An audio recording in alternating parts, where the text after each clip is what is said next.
What's the difference between a flamenco guitar and a classical guitar? Well, in the old days, nothing. And in many contemporary makers would also say the same thing, nothing. They build the guitars the same way. Really, the biggest difference is flamenco players prefer to have their setup done a little differently. They like lower action. Part of the flamenco sound is to get a little bit of rattle, a little bit of buzz from the lower action. You know, the strings bouncing off the frets. You get this kind of sizzle, like a snare drum. It's like the snare underneath the snare drum. Because flamenco players, guitar players aren't just guitarists, they're also the percussionists. So they're the ones holding down the rhythm and locking the rhythm, and so they need this percussive kind of quality. So a lot of guitar makers would just say it's a matter of setup, lowering it. Typically you'll see tap plates, because a lot of the technique of playing flamenco, you're knocking around on the guitar, you're doing golpes, they call them, so you need a golpeador. And so those are the biggest differences. And historically, guitar makers just built guitars for different price points. In Spain, cypress was a locally grown wood, this yellow stuff, and so it was usually made for cheaper guitars. And so the demographic that could afford cheaper guitars typically were poorer people, gypsies, gypsy culture. This is where flamenco was centered very closely and tied together with gypsy culture. And so, as a historical accident, cypress guitars and also guitars with pegs like this, wooden pegs, were cheaper to make rather than getting expensive machines, you know, brought in from France and England and just make them out of wood. So cheaper guitars tended to be cypress. They tended to be wooden pegs, and they were played by people that were playing what was developing that we now call flamenco. So these guitars got associated with flamenco players. More expensive guitars, where you had to do imported woods and exotic woods, like this guitar has woods from India, or sometimes you have Brazilian rosewood imported, very expensive. Tuning machines are very expensive back in the old days. And so you had wealthier people buying the more expensive guitars, and those people typically tended to listen to classical music, and they were playing classical music.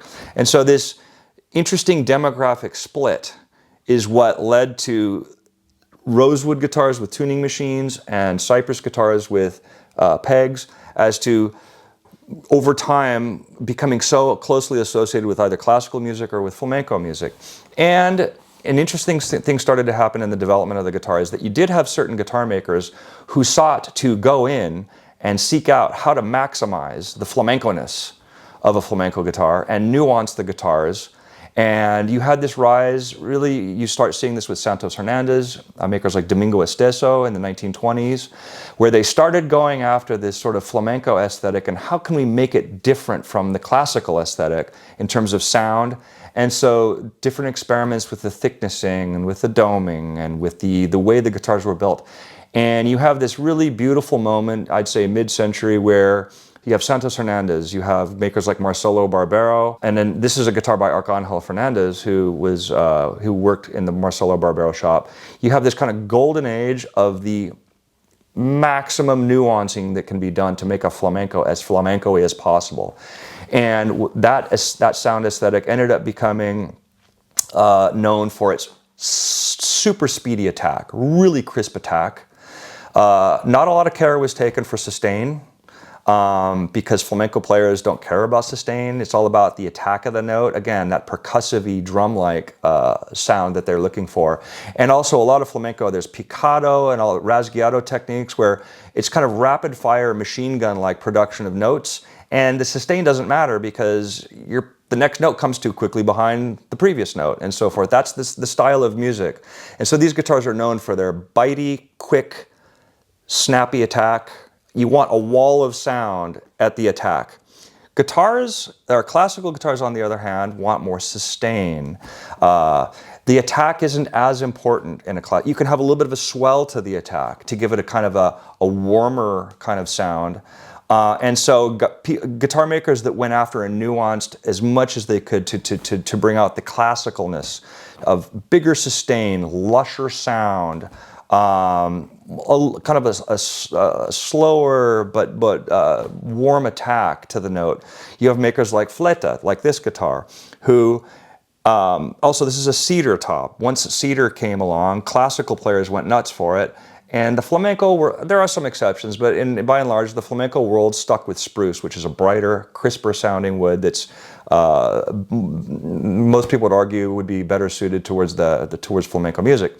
And so with the classical guitar, You have makers like Fleta, you have makers like Friedrich, you have makers that really pushed the limits and the boundaries of what a classical player would be very, very satisfied with. And by that I mean that this guitar, for example, in the hands of a flamenco player, I don't think he'd be very happy. And this guitar in the hands of a classical player, he'd probably want something else. This guitar is an extreme flamenco, and it does all of the things that I just said. And this is an extreme classical, and it does all of the things I just said about classicals. But by and large, you have exceptions. You have players like Manolo Sanlúcar, who, great flamenco player, who played on a Jose Ramirez classical. He played a cedar top rosewood guitar. Paco de Lucia was very controversial in the late 60s when he started playing on rosewood guitars. It's now considered very, very accepted. But at the beginning when he did it, a lot of people were saying, what's going on here? Why is this guy playing on a... So you can, there are exceptions. You can, and there are a lot of guitars too that are so neutral and versatile. Take Miguel Rodriguez, for example. You can play flamenco on a Miguel Rodriguez and everybody's happy. And you can play classical on the same Miguel Rodriguez and everybody's happy. So there are some guitars that are very versatile and have both qualities that will satisfy both sides. But then you do also have these camps, these guitar makers, who really go to the extreme of what can be done for flamenco and then what can really be done to the extreme to maximize the classicalness. That's the story in a nutshell.